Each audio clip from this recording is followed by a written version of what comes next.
Hello, everyone. Hello. Good morning. So I get to kick off my day in a really wonderful way. I get to sit here and talk to this wonderful lady, Adrienne Barbeau, who I've had the pleasure of interviewing a couple of times. They're deep chairs, right? There's no dignity in these chairs at all. So, I mean, where do we begin with you? I mean, you've had such an amazing career on both television and film, and I guess the opening question I should ask is, what made you want to get into this crazy business in the first place? What inspired you to become an actress? What was the spark for you? I had a mother.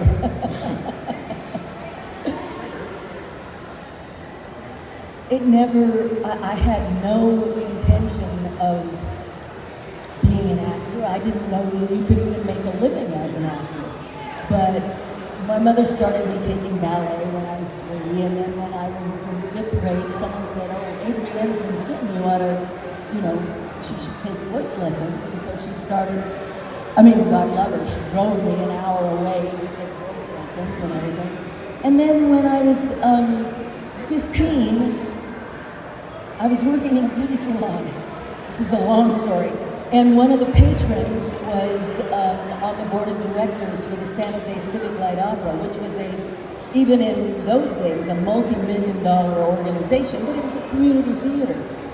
And she said they were doing The King and I, and my boss said, oh, Adrienne sings, you should go audition.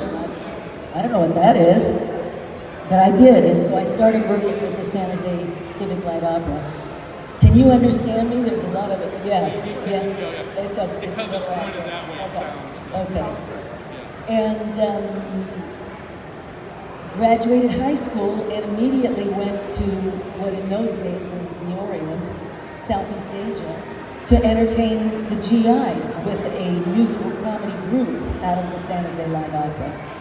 Came back, started college, and I think I thought, well, I'll get my degree and I'll teach acting maybe, because I really like acting, and never crossed my mind, this was something people did for a living.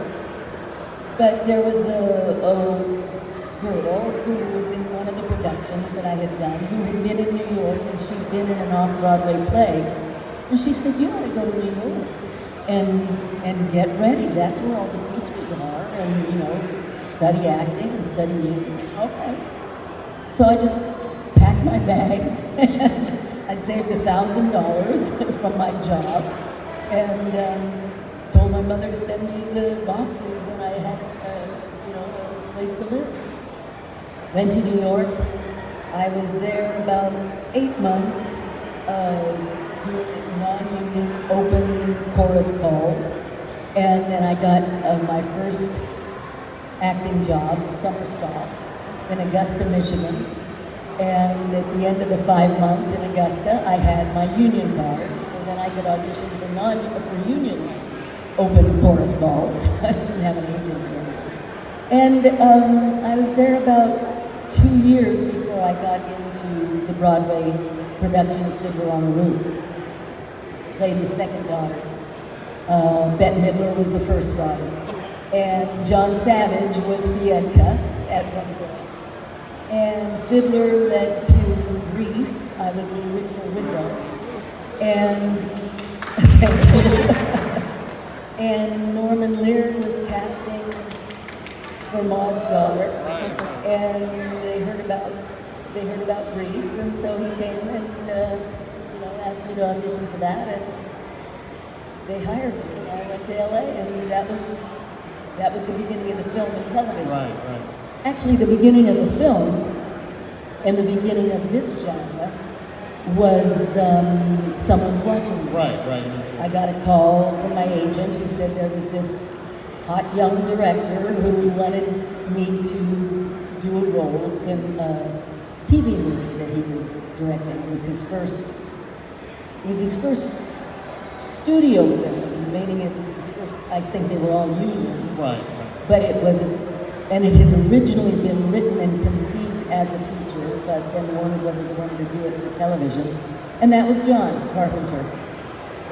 So I met John on Someone's Watching Me, and we became romantically involved, and then he asked if he could write a role for me in his next Yeah, sure. And so he did. He wrote Stevie Wayne in the Fog, and he handed it to me. And of course, I read it, and it was like, wait a minute, what is this? This is not China syndrome. This isn't coming home. This has no social significance. You know? And I was doing mod, and I was, fighting for women's equal rights. But I loved the character, and of course, loved John. And it was, it's one of the greatest things that ever happened to me. And I think because The Fog was my first feature, in those days, if you were doing television, you couldn't get seen for a feature. It was very ghettoized back then. Yes. If you were TV or film. Nobody's going to pay to see her in a movie theater if they can see her for free every Tuesday night, Right. And so John gave me my first feature role, and because it was a horror film, and because I was associated with John, I think that's what led to the rest. And then I got, my first label was, she's a musical comedy person, Right. and then she's a comedian, and then she's a TV actor, and then she's a horror film actor. Right. I don't mind at all. And the interesting thing about The Fog is she stars with Jamie Lee Curtis and Tom Atkins, and you have no scenes with any of these people at all. You're stuck in that lighthouse for pretty much the entire film. Yes. The challenges, what were the challenges of trying to act essentially with nobody for so much of the film? Because you're the one out there warning everybody about what's going on. That wasn't, I don't remember it as being a challenge, and I don't think I even, because people always ask, you did all of that stuff alone, but I don't think I was even conscious of it. I had the microphone. Right. I was speaking to my audience. Yeah. The only thing that was a challenge about making The Fog was the last scene when I'm being pursued by the ghosts up the top of the lighthouse. And this was 1970, late 78, or early 79, I guess. It was early 79. No CGI. No. We had something called fog juice, which was a combination of kerosene and oil, and I don't know what it was. It was greasy, it was smelly, it was oily, it was dirty. Oh, very healthy stuff. And, but all they could do was to blow it into a scene, with fans. They couldn't evacuate it. So the scene is one in which I am surrounded by fog. I'm being chased by the ghost. I go up, to the top of the lighthouse, surrounded by fog. Something happens off screen, Deus Ex Machina, Hal Holbrook is fighting with the gold cross.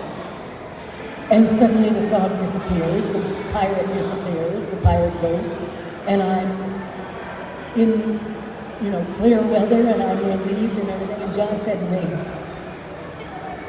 you have to act this scene in reverse. Right. And then what we will do is we will flip the film or something. Yeah, because the fog is then receding, so they're actually loading it in, and you have to pretend that you have to go from relaxed to more panicked in reverse. Yes. So yeah. Yes. Yes.